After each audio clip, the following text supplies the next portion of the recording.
और इस हिंसा से पहले ना ये वो बयान भी है, हाँ है हमारे पास, अब इसको सुनाते हैं आपको। सोनम वांगचुक के वो भड़काऊ बयान भी सामने आ चुके हैं, जिसमें वो लद्दाख के जेंजी को उदाहरण दे रहे हैं। नेपाल का उदाहरण भी कौन सा? श्रीलंका, बांग्लादेश, नेपाल, वहां का उदाहरण देकर आप जो है समझा रहे हैं। अब आप कहेंगे मैं तो समझा रहा था, समझाइए। 4 मर गए।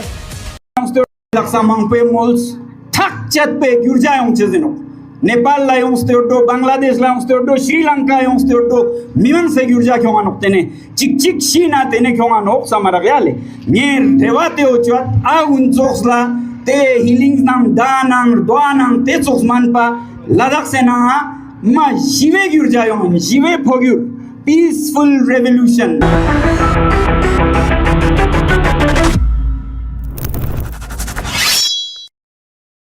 வணக்கம்.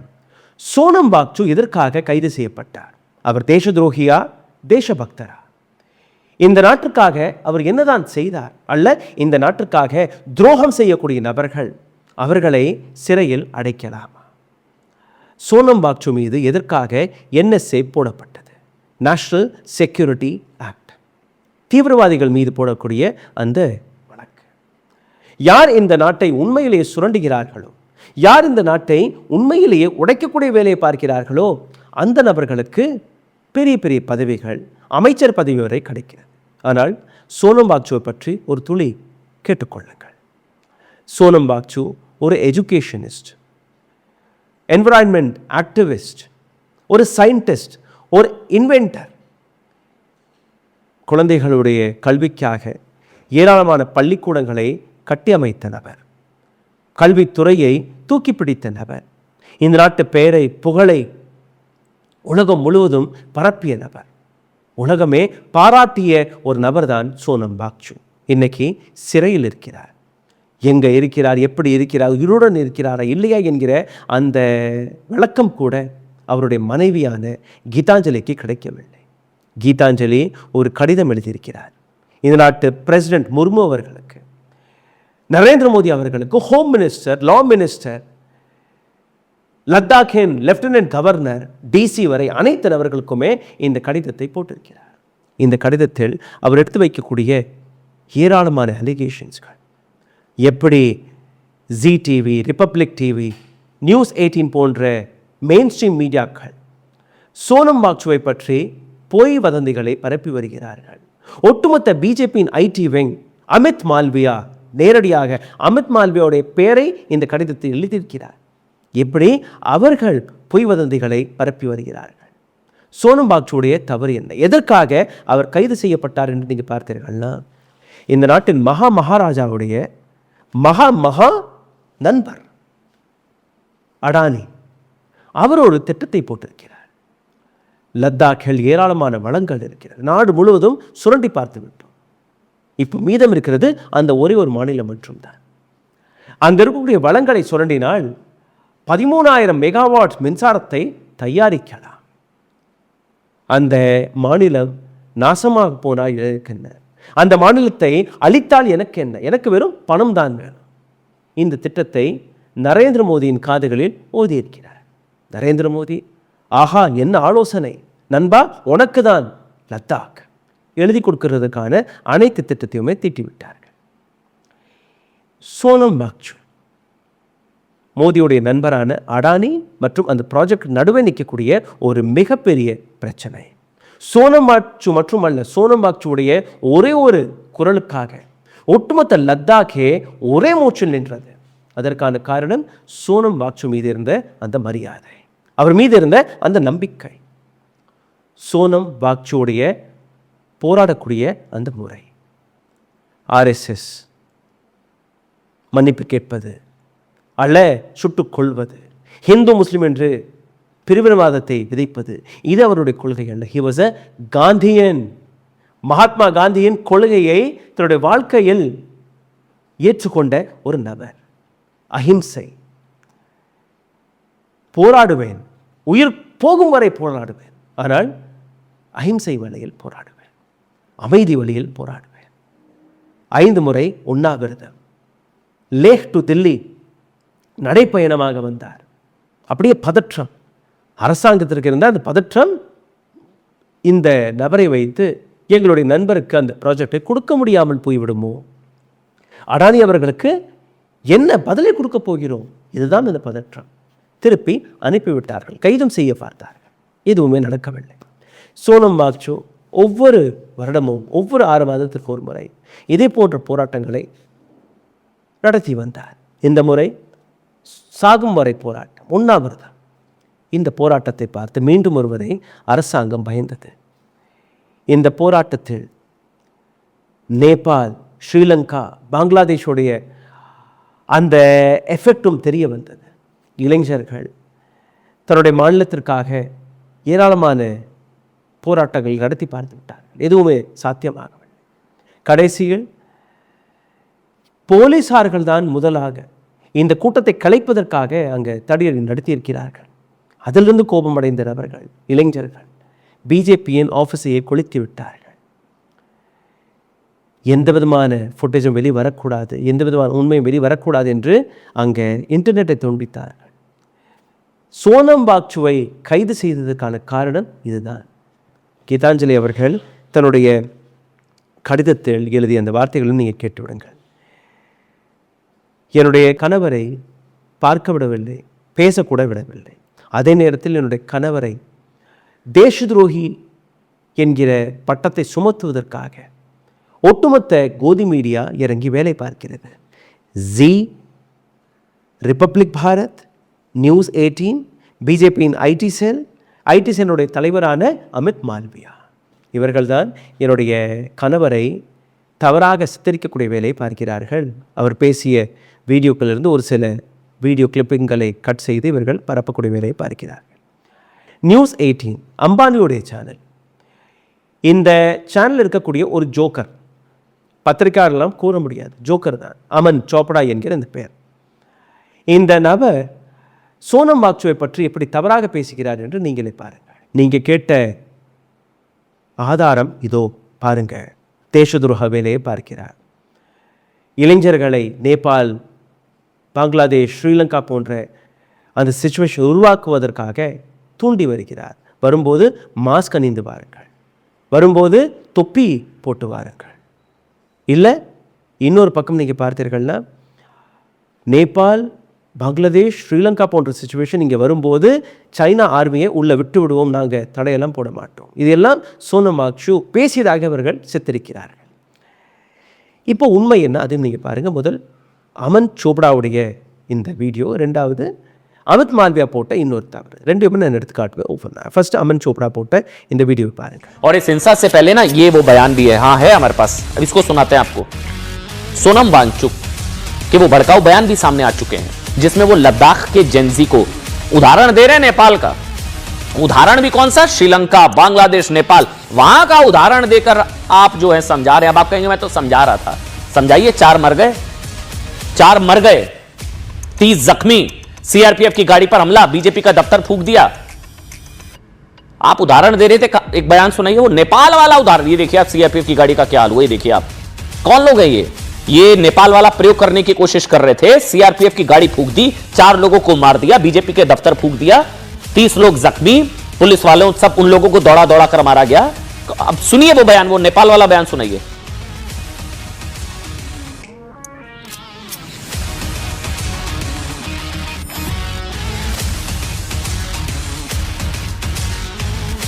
yang tene daksa mangpe mols thak chat pe gurja yang chezino Nepal la yung stoto, Bangladesh la yung stoto, Sri Lanka yung stoto, milan se gurja kyo manok tene chik chik shina tene kyo manok samara gyale yang tene daksa mangpe mols thak chat pe gurja yang chezino Nepal la yung stoto, Bangladesh la yung stoto, Sri Lanka yung stoto, milan se gurja kyo manok tene chik chik shina tene kyo manok samara gyale yang tene daksa mangpe mols thak chat pe gurja yang chezino Nepal ला yung stoto, Bangladesh la yung stoto, Sri Lanka yung stoto, milan se gurja kyo manok tene chik chik shina tene kyo manok samara gya Nepal, Bangladesh, वहां का उदाहरण देने की क्या जरूरत है, देखिए। अच्छा मैं एक काम करता हूं, இந்த வீடியோவில் சோனம் வாங்சூக் பேசியது ஒரு சிறிய பகுதி மட்டும்தான். இதற்கான முழு வீடியோவை பார்த்தால் உங்களுக்கு புரிய வரும். சோனம் வாங்சூக் அவங்களுடைய இளைஞர்களிடம் பேசும்போது இந்த மாதிரி லத்தாக்கிலேயே ஒரு ஸ்டாண்டப் காமெடின்னு இருந்தார். அந்த காமெடியாக பேசும்போது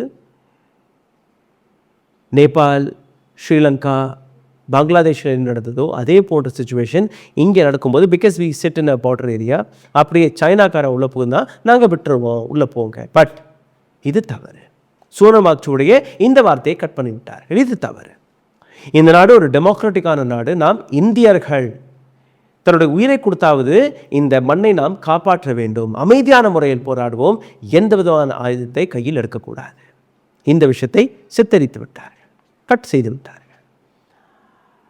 இப்போ பாருங்க, அமன் சோப்டா இல்லை இந்த நியூஸை தவறாக காட்டிய நியூஸ் 18 மீது வழக்கு பாயுமா? இந்த நபரை கைது செய்வார்களா? இந்த நபர் மீது NSA போடப்படுமா? கிடையாது.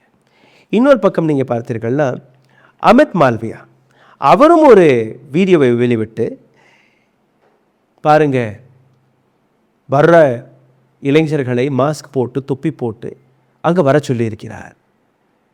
நேபாள், ஸ்ரீலங்கா, பங்களாதேஷ் போன்ற சுச்சுவேஷனை இங்கே நாம் உருவாக்க போகிறோம். இதை பற்றி நாங்கள் அலசிய போது ஏராளமான பிஜேபி ஹேண்டில்ஸ், ஏராளமான பிஜேபி ஐடி விங் ஹேண்டில்ஸ் இதே வீடியோவை பரப்பி வருகிறார்கள். இதற்கான உண்மையை நாங்கள் பார்க்கும்போது இந்த வீடியோ இப்போ எடுக்கப்பட்ட வீடியோவே கிடையாது.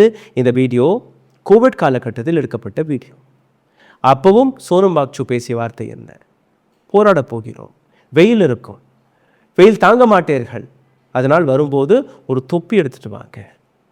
கொரோனா பரவி கொண்டு இருக்கிறது, யாருக்கு என்ன பிரச்சனைன்னு யாருக்குமே தெரியாது, அதனால் மாஸ்க் நிச்சயமாக போட்டுட்டு வாங்க. இது எப்படி காட்டுகிறார்கள்?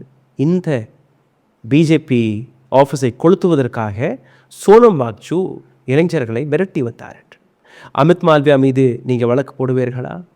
அமித் மால்வியா மீது NSA போடப்பட வேண்டுமா வேடக்கூடாதா? ஏன்னா இந்த நாட்டை உடைக்கக்கூடிய வேலையை யார் பார்க்கிறார்? சோனம் வாங்சுவா இல்லை அமித் மால்வியா, அமன் சோப்டா போன்ற நபர்களா?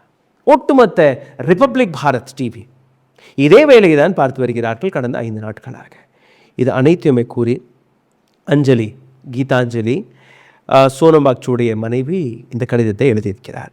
இது மட்டுமல்ல, முகமது ஜுபைர் போன்ற ஃபேக்ட் செக்கர்ஸ்கள் இவர்கள் போடக்கூடிய ஒவ்வொரு தவறான செய்தி, ஒவ்வொரு தவறான வீடியோ, அதற்கான உண்மைகளை உடைக்கக்கூடிய வேலையை பார்த்து வருகிறார்கள்.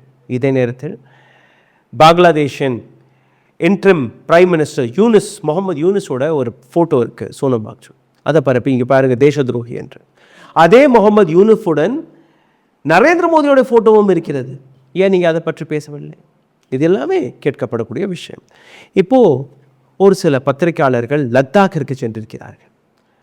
ஜஸ்ட் என்கிற இந்த பத்திரிகை நிறுவனம் லத்தாக்கிற்கு போய் அங்கே கிரவுண்ட் ஜீரோவில் என்ன நடக்கிறது என்று பார்க்கும்போது தெரிய வந்த விஷயம், ஒட்டுமொத்த லத்தாக்கில் இருக்கக்கூடிய மக்களை சிறைப்பிடித்து வைத்திருக்கிறார்கள். கர்ஃப்யூ போடப்பட்டிருக்கிறது, வீட்டுக்கு வெளியில் வரவே கூடாது என்று. செப்டம்பர் மாதம் நடந்த இந்த இன்சிடென்ட் செப்டம்பர் 24, அக்டோபர் மாதம் தொடங்கியதற்கு பின்பு கூட இந்த கர்ஃப்யூ நீக்கப்படவில்லை. 4 பேர் உயிரிழந்தார்கள், 70க்கும் மேற்பட்ட நபர்கள் காயமடைந்தார்கள். பிஜேபி ஆஃபீஸ் கொளுத்தப்பட்டது. சோனம் வாங்சு அவர் மீது நேஷனல் செக்யூரிட்டி ஆக்ட் வழியாக ஒரு வழக்கும் போடப்பட்டிருக்கிறது. லத்தாக்குடைய நிலை என்ன? லத்தாக்கில் இன்டர்நெட்டை துண்டித்து விட்டார்கள். ஒட்டுமொத்த லத்தாக்கில் கர்ஃப்யூ போடப்பட்டிருக்கிறது. செக்ஷன் 163 என்ஃபோர்ஸ் செய்யப்பட்டிருக்கிறது. ஸ்ட்ரீட், ஒரு சின்ன குழந்தையை கூட அங்கே உங்களால் பார்க்க முடியாது. தெருக்களில் மக்கள் வரக்கூடாது என்கிற ஒரு சட்டமும் போடப்பட்டிருக்கிறது. சரி, ஜேர்னலிஸ்ட்கள், ரிப்போர்ட்டர்கள் அங்கே போய் ரிப்போர்ட்டிங் செய்ய போனால் கூட அவர்களுக்கு அனுமதி கிடையாது. உயிரிழந்த 4 நபர்கள் அவர்களுடைய கடைசி ஊர்வலம், அதையாவது கவர் செய்ய போகலாம் என்று பார்க்கும்போது அதற்கும் வழி கிடையாது. சரி, நாங்கள் கேமராலாம் எடுத்துகிட்டு போகல, நாங்கள் மக்களை மட்டும் போய் சந்திச்சுட்டு வந்துடுறோம் அப்படின்னு சொன்னால் கூட நாங்கள் போக விட மாட்டோம். சரி, எதற்கு? அதற்கான காரணம் என்னவென்று கேட்கும்போது, டெபுட்டி கமிஷனர் டிசியிடம் போய் கேளுங்க, அவர்கிட்ட பெர்மிஷன் வாங்கிட்டீங்கன்னா நாங்கள் விட்டுருவோம். டிசிகிட்ட போய் கேட்கும்போது இல்லை நாங்கள் அந்த மாதிரியெல்லாம் எதுவும் சொல்லலை. மறுபடியும் அங்கே போய் பார்க்கும்போது அனுமதி கிடையாது. எத்தனையோ போராட்டங்களை பார்த்திருக்கணும். ஆனால் இந்த முறை ஒரு ஒட்டுமொத்த